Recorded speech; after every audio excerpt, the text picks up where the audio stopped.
My grandpa saved for years to give us one last memory, a $59,000 family trip to Europe. At the airport, my mother looked him dead in the eye and said, "We forgot your ticket. Go home." When I offered him my seat, she slapped me. They left us both standing there like garbage someone forgot to take out. But what hurt more wasn't being left behind. It was realizing we were never meant to matter. And when they came back, what happened next? Even I wasn't ready for it. Before we dive in, tell me, where are you listening from? At the end of this story, you might just see family differently. I never thought an airport terminal could feel like a courtroom. But that morning in Chicago O'Hare, as I stood next to my grandfather, watching my family walk away like we didn't exist, I realized how wrong I'd been. My name's Maristelle. I'm 33.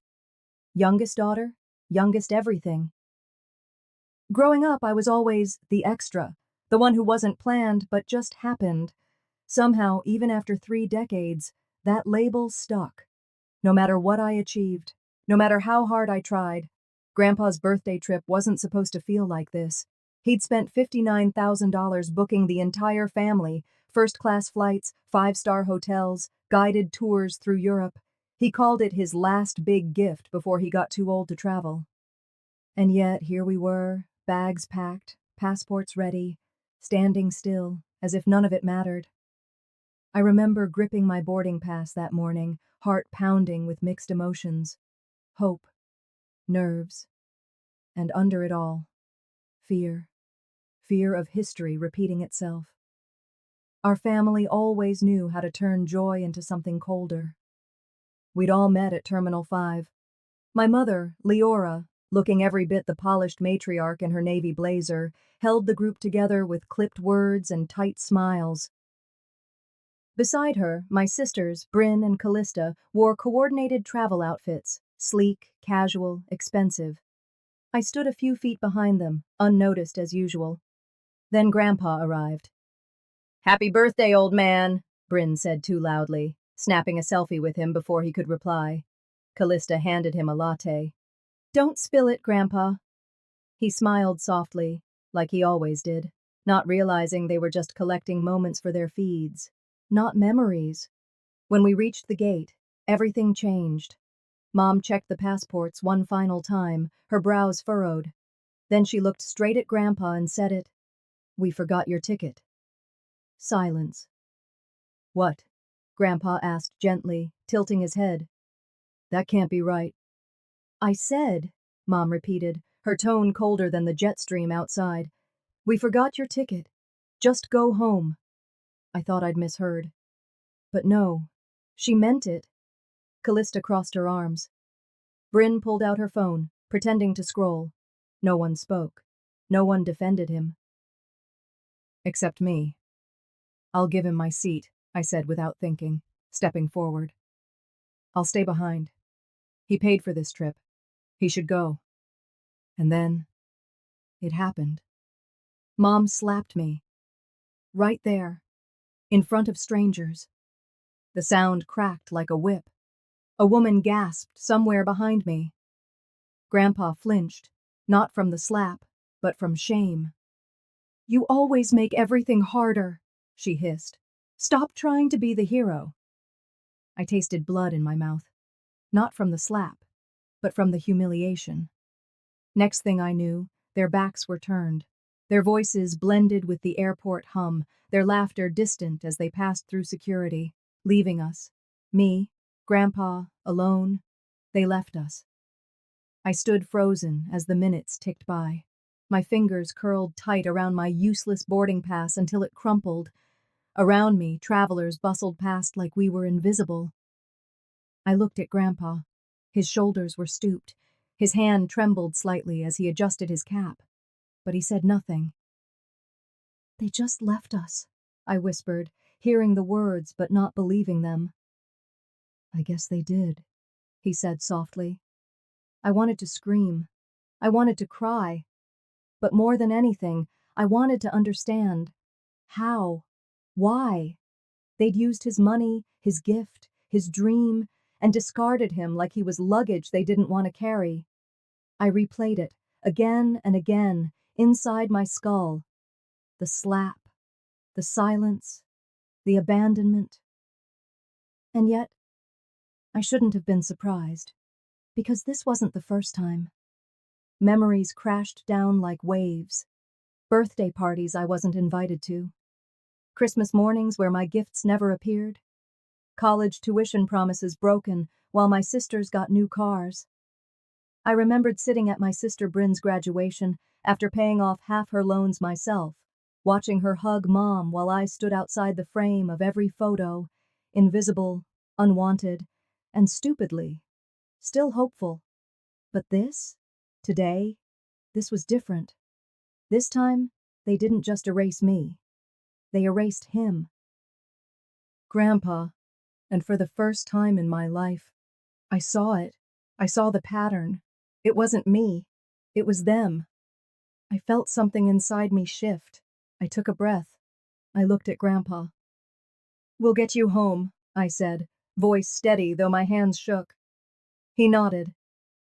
"I'm sorry." I swallowed hard. "Don't be." The overhead announcement called final boarding for their flight. I watched the plane pull away from the gate, and something inside me broke. But not like before. Not the breaking that makes you weaker. The breaking that makes you start over. I knew this trip was going to change everything, but not like this. I stood there, staring at the empty gate long after the plane disappeared. For a moment, I couldn't move. My hands trembled, not from fear, but from a hollow kind of grief I couldn't name. "I'm sorry you saw that," Grandpa said softly beside me. I shook my head. "No, I needed to." We walked in silence toward the baggage claim, though we had no bags to collect. Ours were already on their way to Paris. I'm a strange mix of shock and exhaustion. Neither of us spoke during the ride. The driver, thankfully, didn't ask questions. Back at my apartment, the silence stretched. I made coffee, not because we needed caffeine, but because doing something felt necessary. The smell filled the air, but neither of us touched our cups. Grandpa sat at my kitchen table, staring at the wall. "I'll call them," I said finally, grabbing my phone. My voice cracked at the end of the sentence, but I didn't care. "They'll explain this. There's got to be a reason." He didn't answer. I called my mother first. Straight to voicemail, then Bryn. She picked up after 4 rings. I felt something sharp twist inside me the moment I heard her voice. "Maristelle? Why are you calling?" I swallowed. "Where are you? Did you land?" A pause, then a disinterested, "Yeah, we're in Paris." "Bryn, why did all of you just leave him?" Her tone changed. Defensive, irritated. "Look, Mar, you don't get it. Mom made the call. We couldn't hold up the whole trip because of some mistake. You're overreacting." "Mistake?" My voice cracked, sharp with disbelief. "He paid for this." "Yeah, and he's old. Honestly, Mom said he wouldn't handle the trip well anyway." I pressed the phone tighter against my ear, as if forcing myself to believe this was real. "Bryn, he was standing right there." "He heard you." "Mom said not to engage. If you're gonna stir up drama, don't." Then the line went dead. I stood still, the phone heavy in my hand. "Anything?" Grandpa asked quietly behind me. I turned slowly to face him. "They're in Paris." His lips pressed into a thin line, but he didn't ask more. Later that afternoon, I tried Callista. Same response. Cold, detached, dismissive. "It's complicated, Mar. He didn't need to come." I nearly screamed. Each rejection didn't just hurt. It confirmed something I'd ignored for years. They had always chosen convenience over compassion. Even now. I sat on the floor, knees pulled to my chest, watching the sun fade through the windows. My apartment felt too small, the air too thin. I wanted to believe I'd misunderstood, that there was some missing piece, but every silence, every cold answer told me otherwise. I felt ashamed of even hoping. Hours passed. That's when the text came. From Avon. My cousin. Hey. Just saw what happened at the airport. I'm sorry. If you need anything, call me. I stared at the message like it was written in another language. Avon was never close. Always quiet during family events. But she'd noticed. I typed back, hesitated, then deleted the whole message. Instead, I called. Hey, she answered softly. Hearing her voice nearly broke me. I don't know what to do, I whispered. I do, Avon replied. Stop letting them make you feel crazy. I didn't respond. You're not wrong, Maristelle, and you're not alone. Her words hit deeper than I expected. For the first time since that morning, I let out a shaky breath. Thanks, I whispered. No need. I've watched them do this to you for years. Grandpa, too. I closed my eyes. I wasn't ready to unpack that. That night, after Avon hung up, I lay awake next to Grandpa, who'd fallen asleep in the guest room. I listened to his breathing, steady but shallow. I thought of a day long ago. I was 12. I'd won a writing contest at school. It wasn't anything huge, just a local thing. But to me, it mattered. I told my mom during dinner, smiling wide. She didn't even look up from her phone. Callista made varsity, she'd said instead. That's real news. I remembered how that felt, like vanishing. Lying there in the dark, I realized I'd been disappearing for years. But Grandpa? I wasn't going to let them erase him too. My phone buzzed. A message from an unknown number. Thought you should know. The trip wasn't just for Grandpa's birthday. I sat up instantly, heart racing. What? I read it again, then again. No signature. No clue who sent it. But in that moment, something inside me shifted. I thought I'd been fighting for respect. Now I wasn't so sure. That message made me sit upright, my pulse hammering in my throat. My first thought, someone knew, someone who wasn't supposed to. I reread the text 5, maybe 6 times before I forced myself to breathe.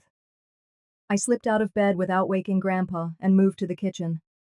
My apartment felt colder than usual, or maybe it was just me, shaken.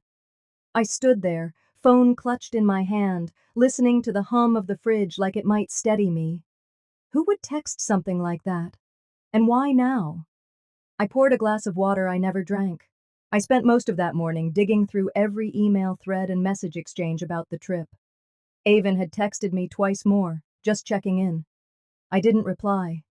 Instead, I pulled up old family group chats, photos, booking confirmations. I even logged into Grandpa's email. He still used the password taped to the underside of his desk drawer, same as always. At first, everything looked fine, but then I noticed something.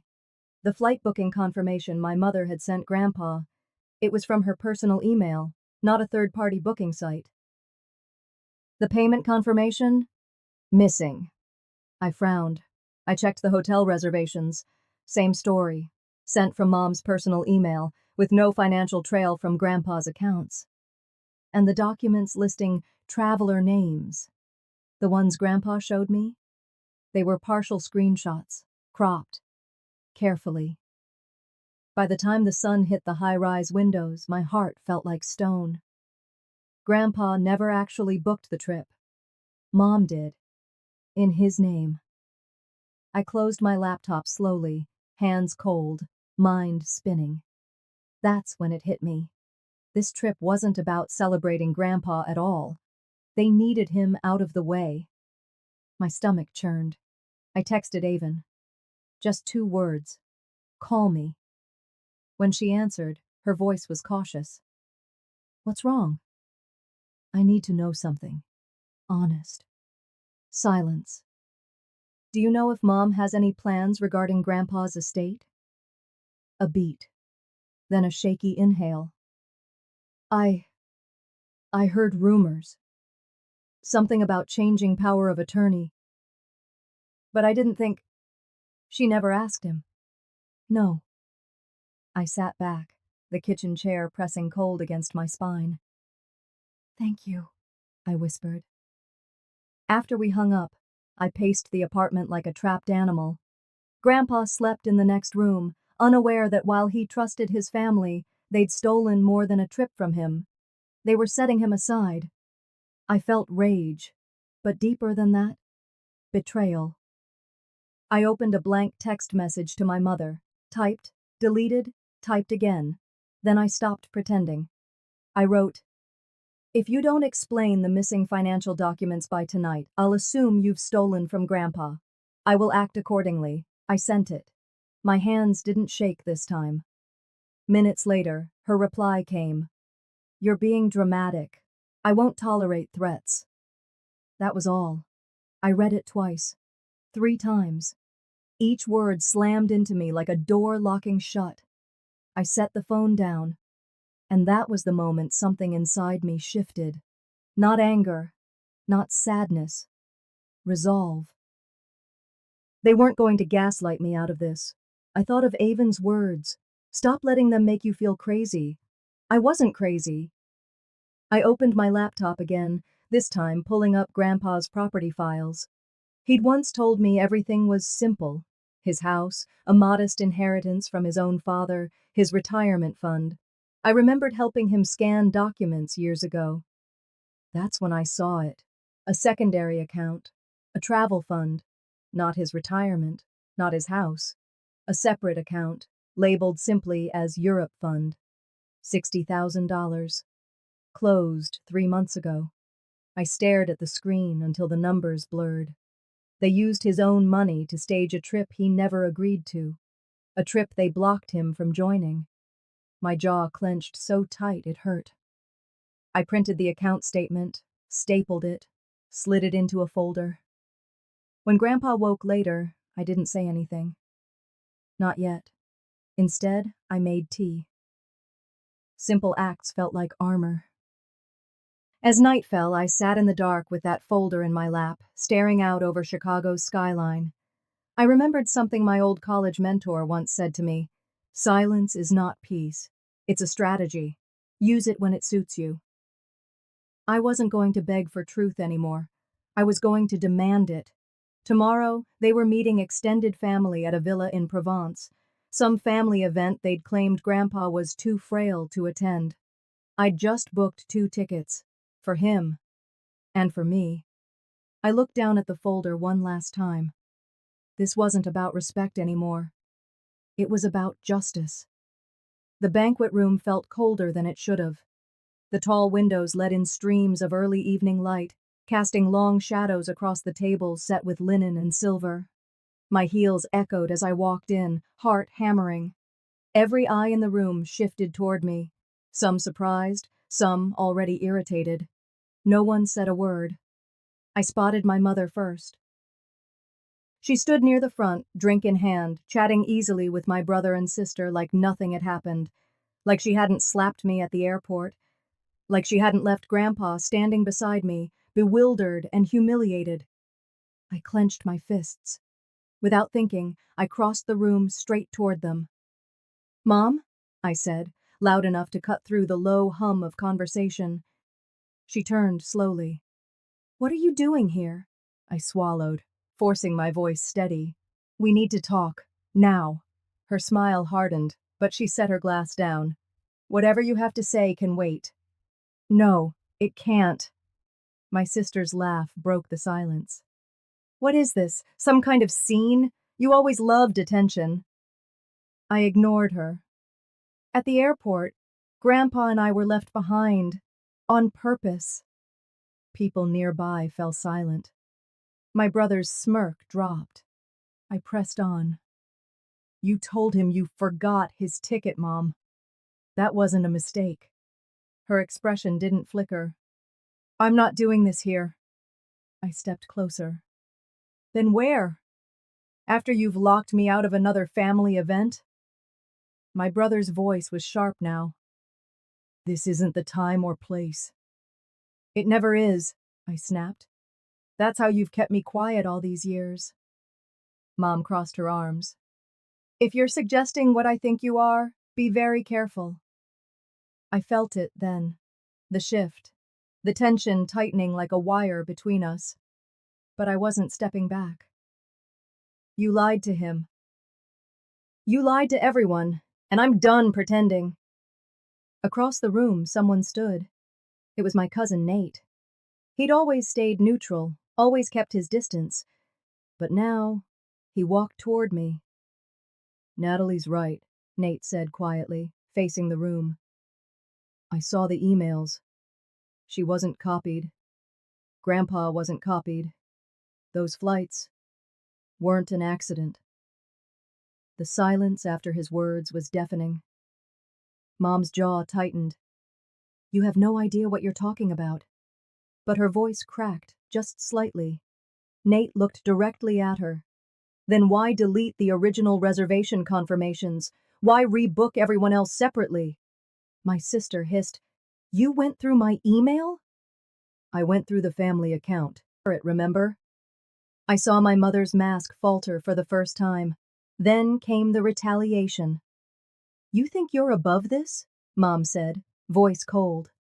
You're just as replaceable as she is. I flinched. Even Nate stepped back, but he recovered first. Maybe, but not stupid. For a moment, no one moved. Then Mom smiled, and it wasn't kind. You think dragging up old emails changes anything? This isn't your business, Nate. And as for you, Natalie, you've always been the disappointment. The words hit me harder than I expected, not because I hadn't heard them before, but because she said them without hesitation, without shame, in front of everyone. I felt tears prick at the corners of my eyes, but I wouldn't let them fall. Not now. I forced myself to stand taller. Not anymore. Behind me, a few relatives shifted uncomfortably. Nate's hand hovered near my shoulder, a silent offer of support. I didn't take it, but I appreciated the gesture. I've seen the legal documents, I said quietly. The ones tied to Grandpa's estate. I know where the money for that trip came from. A ripple ran through the room. Mom's voice dropped. What are you talking about? I met her eyes. It wasn't your money. Her face drained of color. My brother barked a laugh, but it sounded hollow. Don't start. You used Grandpa's estate fund, I said, louder now. A trust set aside for his care. You used it to fund your celebration, a trip meant to exclude him. A sharp intake of breath echoed from someone behind me. Nate nodded once. I saw the withdrawals. Mom looked between us, trapped. It's not what you think. But it was. And everyone in the room knew it. For a long moment, no one said anything. Then Nate spoke again, soft but firm. Do you want me to read the transaction history out loud? Mom's shoulders slumped. My brother looked away. My sister stormed out of the room. I stood there, trembling, but not from fear anymore. I felt the weight of years lift from my shoulders, but it wasn't victory. Not yet. Somewhere deep inside, I felt something else stir. Sadness. Because even now, I knew they wouldn't apologize. Just then, my phone buzzed. A message from an unknown number. I read it once, then twice, the words blurring. You're not wrong, but it's worse than you think. Meet me. I'll show you. I looked up, the room spinning slightly. Nate caught my eye. What is it? He asked. I swallowed hard. I think this trip wasn't just about the birthday. The message sat heavy in my inbox overnight. I barely slept, replaying every conversation, every look exchanged between my mother and siblings, Every word I'd brushed off as me overthinking. But now, it all felt deliberate.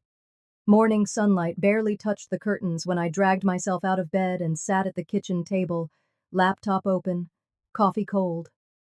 My hands hovered over the keyboard for minutes before I typed the only name I trusted in that moment, Helen Conroy.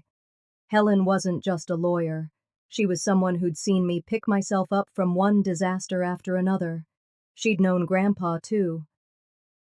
When I explained the situation over the phone, there was a pause so long I thought we'd been disconnected. "They planned this," Helen said flatly. "You need to come in." By noon, I was sitting across from her at her suburban office.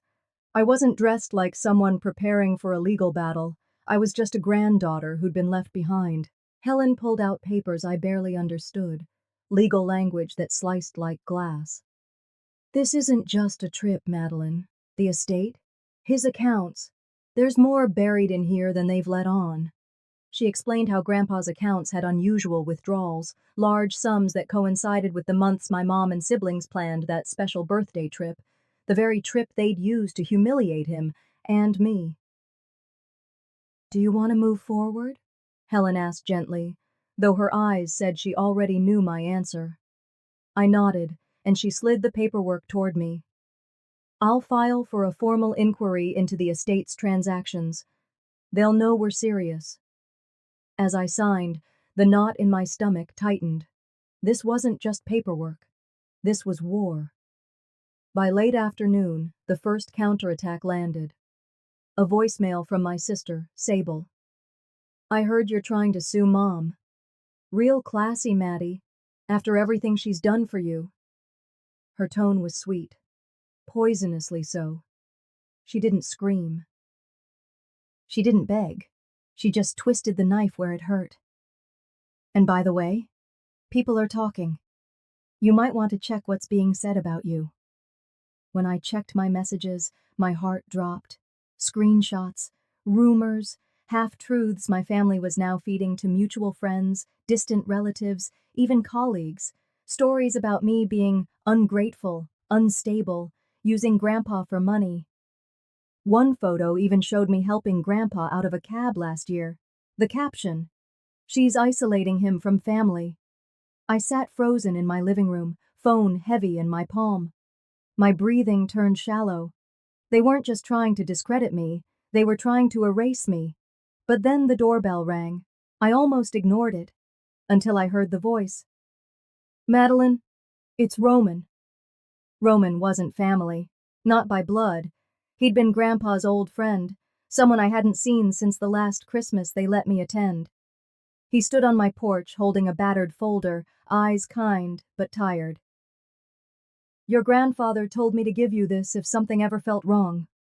Inside the folder were copies of financial statements, handwritten notes in Grandpa's careful script, and a sealed envelope with my name on it.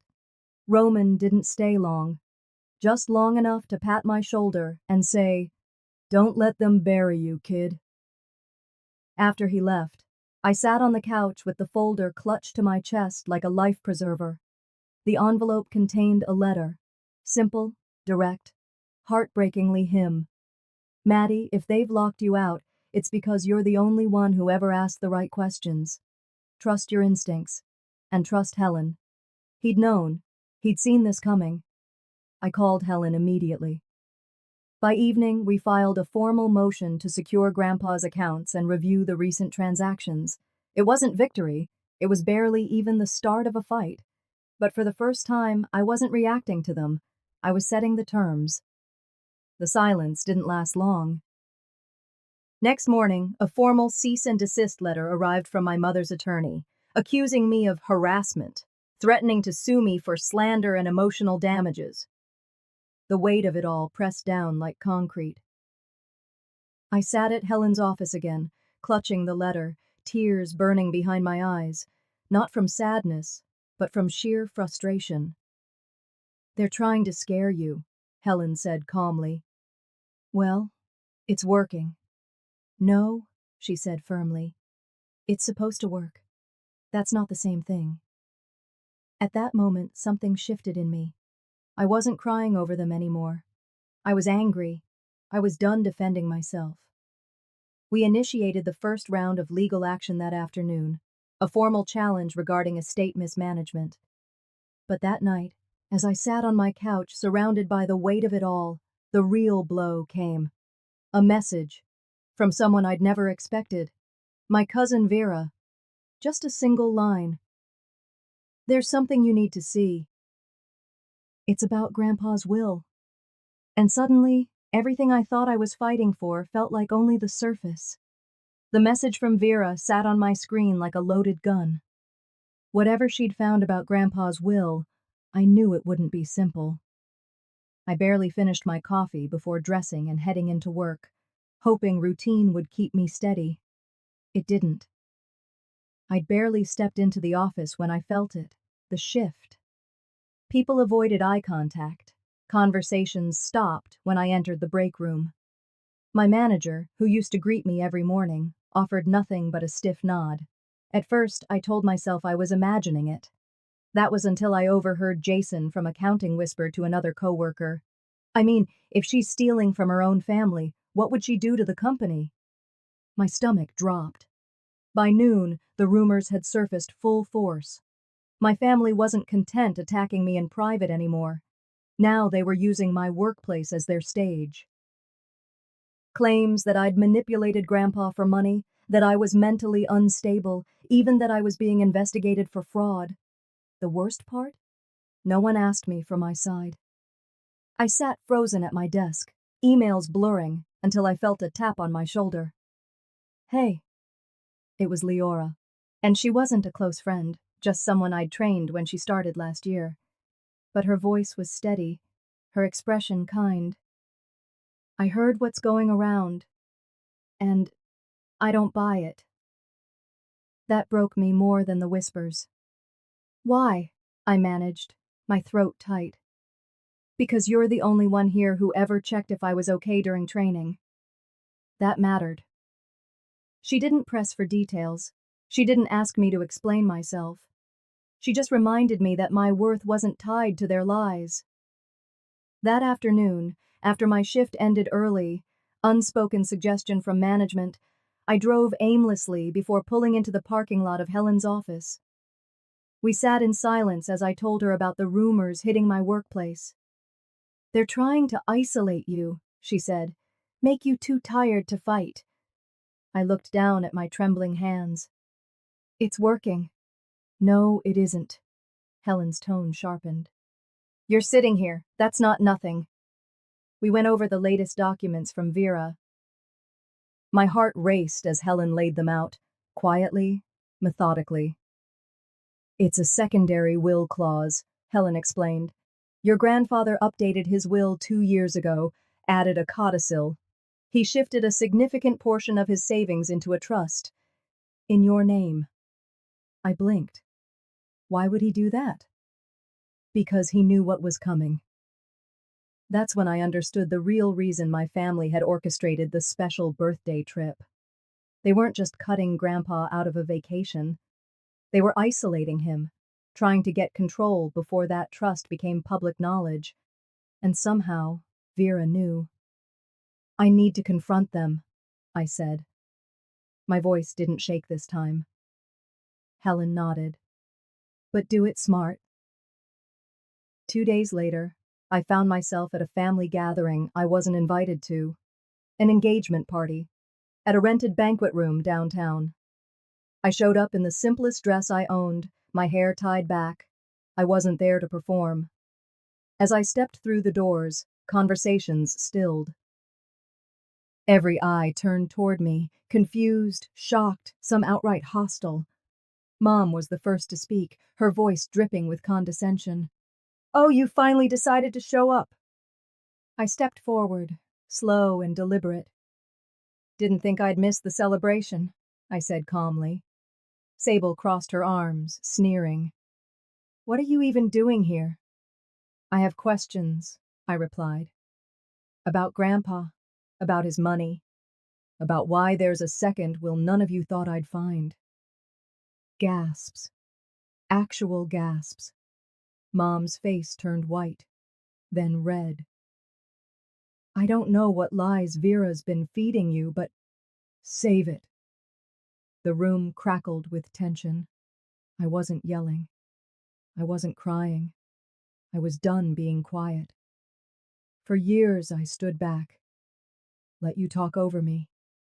Dismiss me. Let you pretend Grandpa mattered less than your vacations and parties. But not anymore. Sable stepped forward like she meant to block me, but stopped short. The silence was deafening. Then Vera spoke, from behind me. She's not lying. All heads turned as Vera stepped into view, shoulders squared, eyes unflinching. Grandpa put it in writing. You can't bury this. That's when Mom's voice cracked. You're ruining this family. No, Mom, I said, finally meeting her eyes. You did that.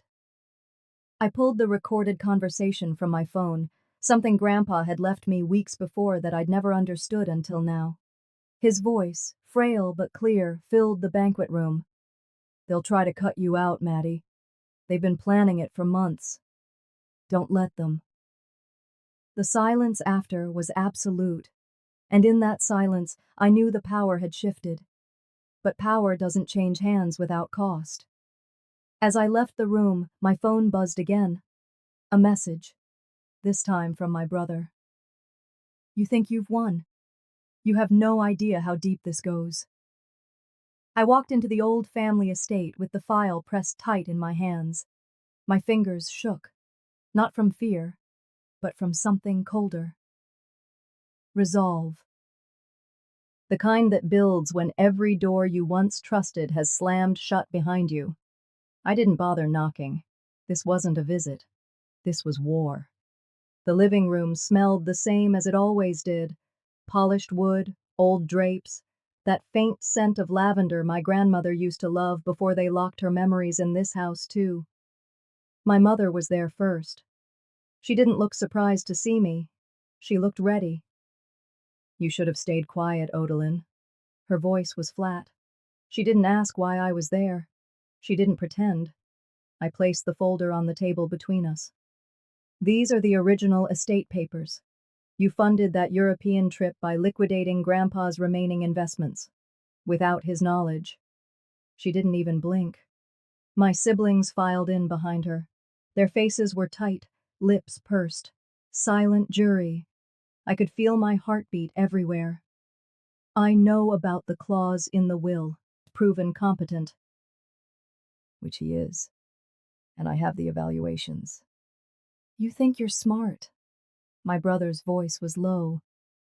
But smart doesn't mean you'll win. I looked at him, then at my sister, then back at Mom. You stole from him. You lied to him. And to me, you wouldn't understand, Mom said softly, but there was venom behind it. That money was protecting this family. You don't protect families by giving old men control over everything. Grandpa was an old man now, but I remembered the man who used to lift me onto his shoulders, the one who bought me ice cream after school, the one who saved every card I ever made him. I guess that depends on your definition of family. The air went still. My mother stepped closer. You're going to regret dragging this through courts. You're going to regret making us the villains. I stepped back.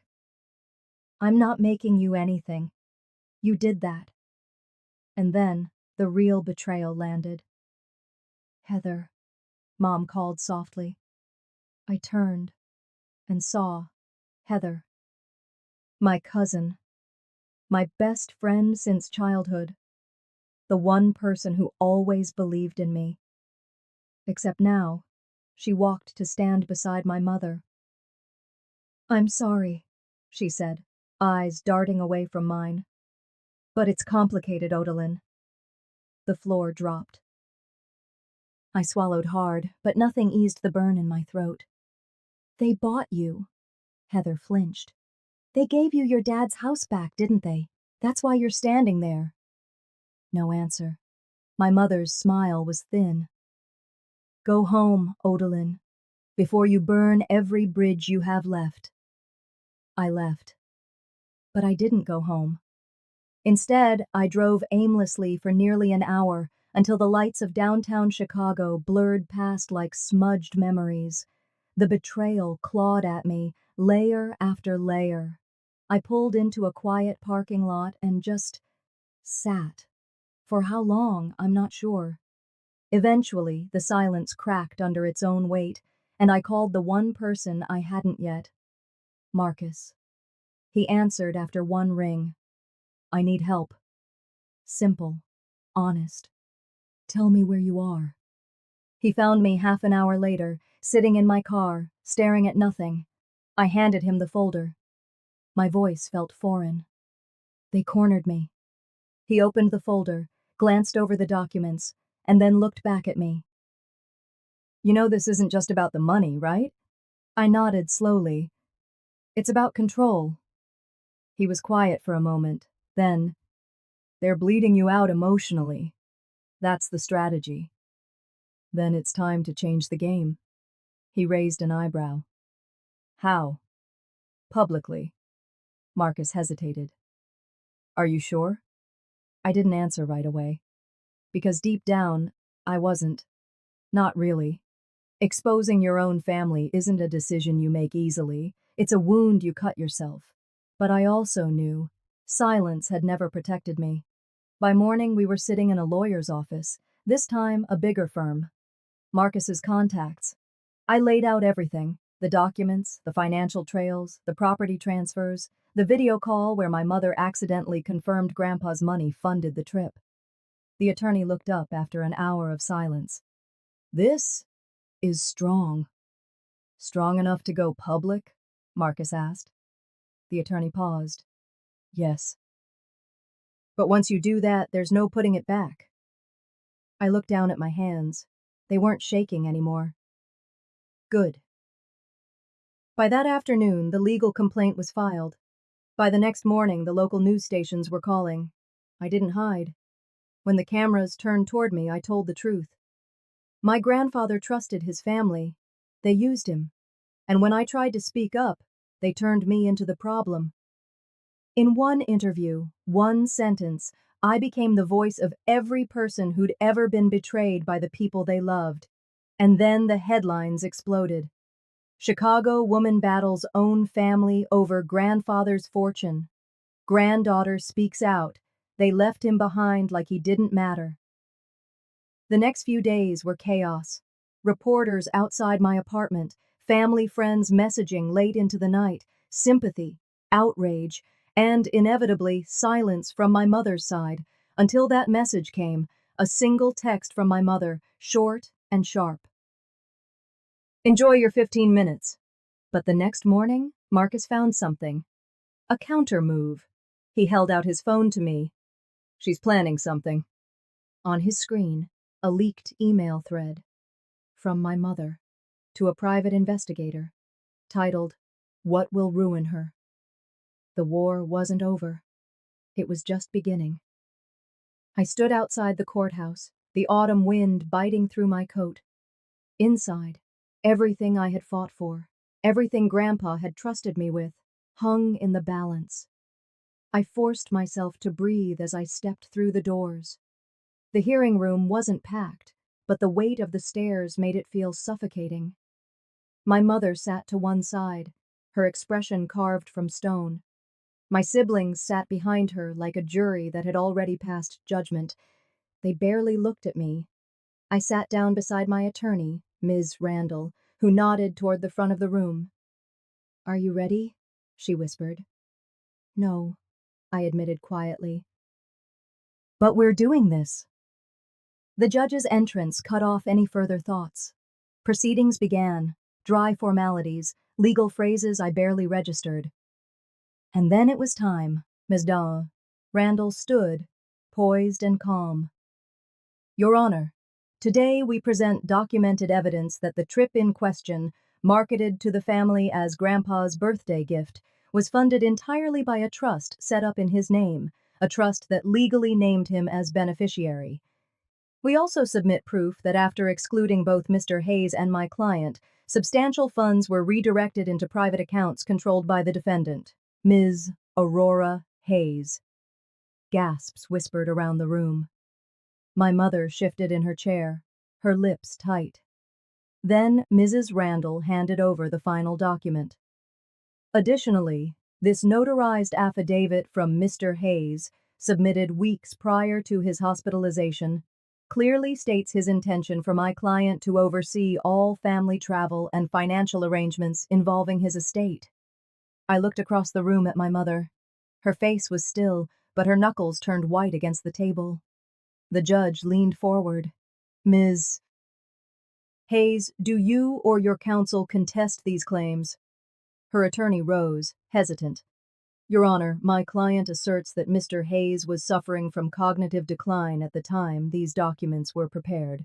We contend he was unable to make sound decisions regarding his estate. I felt a sharp sting, another attempt to erase Grandpa's voice.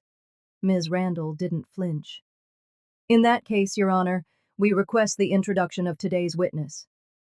The door opened, and then Elijah stepped inside.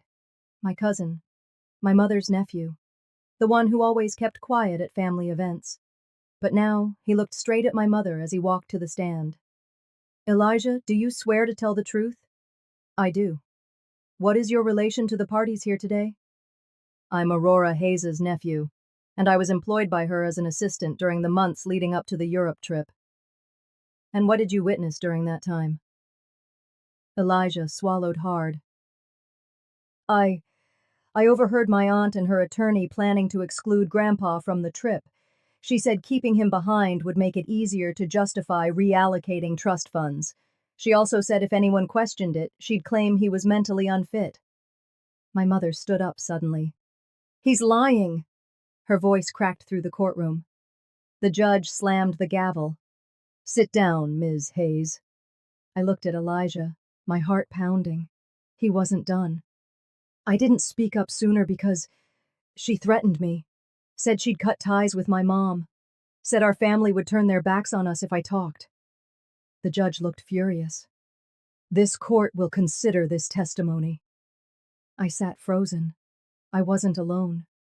Someone else had seen. Someone else had been afraid. Hours passed like minutes. My mother's legal team scrambled, but their narrative was unraveling. Ms. Randall remained steady, her questions precise, her tone controlled. By late afternoon, it was clear. The judge's words felt surreal. Based on the evidence and testimony presented, this court recognizes the actions of Ms. Aurora Hayes as a breach of fiduciary responsibility concerning Mr. Hayes's estate. Control of remaining funds will be transferred to the plaintiff, Ms. Livia Hayes, effective immediately. I didn't hear the rest. I sat numb. Miss Randall touched my arm gently. It's done. The courtroom emptied slowly. My mother refused to meet my eyes as she left. Outside, Elijah approached me. His voice shook. I'm sorry for not saying anything sooner. I looked at him, really looked at him, for the first time in years. You did the right thing today, I whispered. Later that evening, I found myself back at Grandpa's house, standing in the quiet living room. He sat in his chair, frailer than I remembered, but still sharp-eyed. Did you win? He asked softly. I knelt beside him. No, Grandpa. We both did. He reached out, squeezing my hand with surprising strength. But inside me, something lingered. The victory wasn't clean. The wounds weren't healed. Upstairs in my old bedroom, I unpacked papers Ms. Randall had given me. There were still things to sort, property issues, estate management, maybe even more hearings. But this fight, this chapter, it was closing. I sat by the window, watching the streetlights flicker on one by one. I thought about everything I'd lost, and what I'd saved. And for the first time in months, I allowed myself to feel relief. I used to believe that victory meant closure, that if I just exposed the lies, held people accountable, and stood my ground, the hurt would stop. But sitting alone in my small kitchen days after the final court ruling, I realized life wasn't that neat. The house felt both unfamiliar and painfully quiet. Without the constant battle consuming every waking thought, silence became its own kind of enemy. My mornings used to start with email chains from lawyers or calls from reporters. Now there was only the hum of the refrigerator and the occasional notification from people I didn't know, strangers reaching out after seeing my story online. I'd won, legally, publicly, even morally, but the victory felt heavier than I'd expected. My mother hadn't shown up in court that final day. She'd sent her lawyer instead, along with a formal letter disowning me. My siblings followed her lead. No calls, no explanations, just silence. The family I fought to reclaim turned their backs as if I'd burned the bridge they themselves had set on fire years before. But strangely, I didn't regret it. What haunted me wasn't their rejection. It was the question I kept circling back to. Why had I kept trying for so long? I stood at the sink, staring out the window at the quiet street where kids played and neighbors watered their lawns, people living normal lives, people who probably had Sunday dinners without someone counting chairs or measuring worth. My phone buzzed. A message from Ilara, my cousin, the one person who'd stood beside me, even when her parents warned her not to get involved. She didn't say much, just 4 words. "Are you holding up?" I smiled, faintly. Maybe that was all healing started as. A quiet message. A reminder you weren't invisible. I texted back, trying. And I was. Later that afternoon, Ilara stopped by with coffee and no small talk. She sat on the couch, scrolled through her phone, and simply existed beside me. No questions, no advice, just quiet company. I hadn't known how much I needed that. "You're not broken, you know," she said finally, not looking at me. "You were just tired of being lied to." I nodded. It was all I could manage. By evening, after she left, I wandered room to room, touching photographs I hadn't yet taken down. Family trips, Christmas mornings, moments I'd once thought were safe. I didn't remove the photos. Let them hang. They were part of the story, even if the ending changed. 1 week passed, then another. Slowly, I built something new. I started attending a small community group, not for therapy, but for connection. People there didn't know my last name or care about the headlines. They asked about me, not what I'd been through, but who I was now. At first, I didn't know how to answer.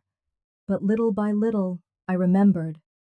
I also got back to work, one case at a time, one client at a time.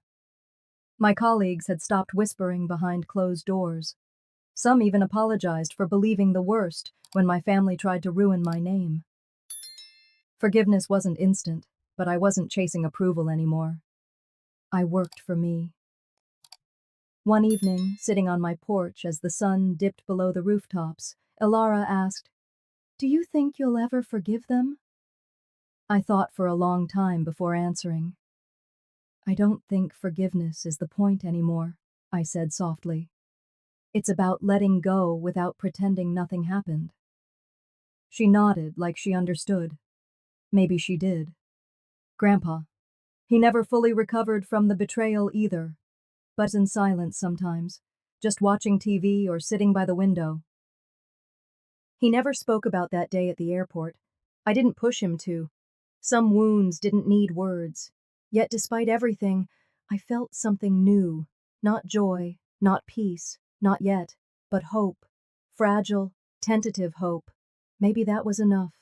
To anyone listening, who's felt cast aside by people you thought were supposed to love you, I don't have advice. Only this. It wasn't your fault. Sometimes the people who are supposed to protect you are the ones who teach you how to stand alone. But standing alone, that doesn't mean staying alone. Find your people, even if it's just one person, even if it's just yourself for now. And if you're wondering whether to speak up, to protect yourself, to draw that line in the sand, do it, even if your voice shakes, because no matter what they told you,